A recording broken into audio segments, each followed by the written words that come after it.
Hello, I'm with Procurement Guru Paul Rogers to talk about the best and worst parts of negotiation 2020 and to give you a couple of pointers for negotiating in a different world 2021.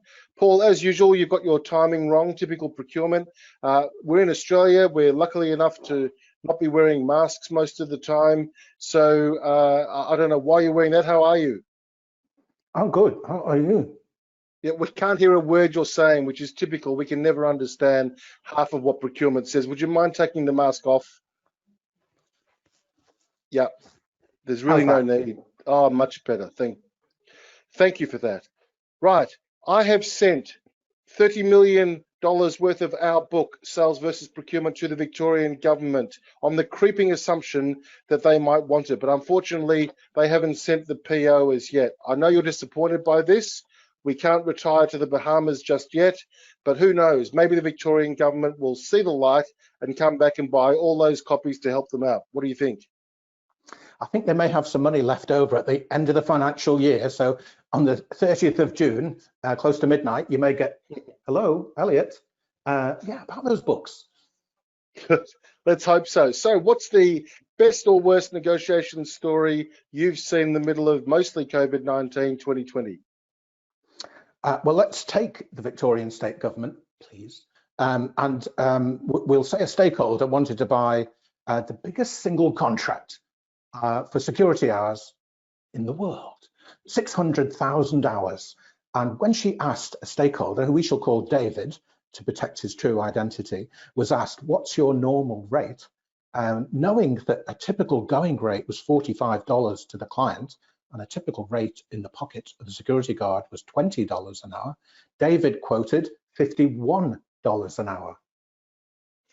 As happens to David, because for all negotiators, putting down a marker or an anchor is always a challenging thing. And well done to David for giving himself wiggle room. What about you, Elliot?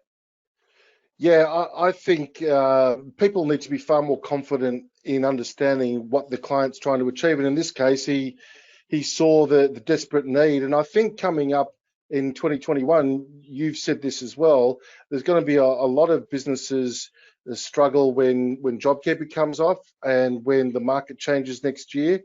And there's going to be a time where you're going to have to make a decision. Are you going to be really strong on your pricing when people are trying to eat your market?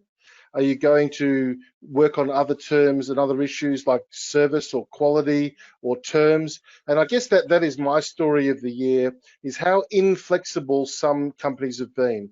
There are companies that have said, look, if you can make our cash flow, match our cash flow needs, we'll buy from you. And the client says, the supplier says no.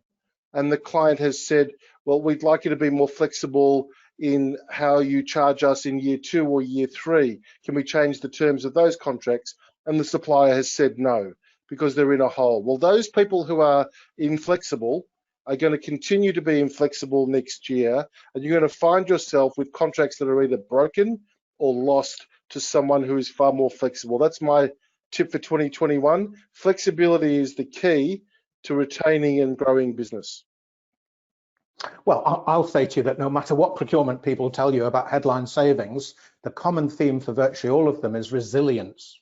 And what they want from their supply chains or providers is the ability to manage risk and to deal with either external shocks to their system or internal shocks to their supply chain. So if you are a provider and you want to avoid being chiseled on price, focus on what can you do to meet the client's expectations of improved resilience to external shocks, continuity performance, because that is going to trump headline price for many clients. And you got the word Trump in to finish 2020. What a beautiful way to finish. I can't believe you did that. I've just been biding my time here listening to you. So, happy Christmas, everybody. Happy Hanukkah, happy holidays. And Paul and I will be back with more tips around sales and procurement, hopefully with Paul without his mask next year. See you soon. Ciao, ciao.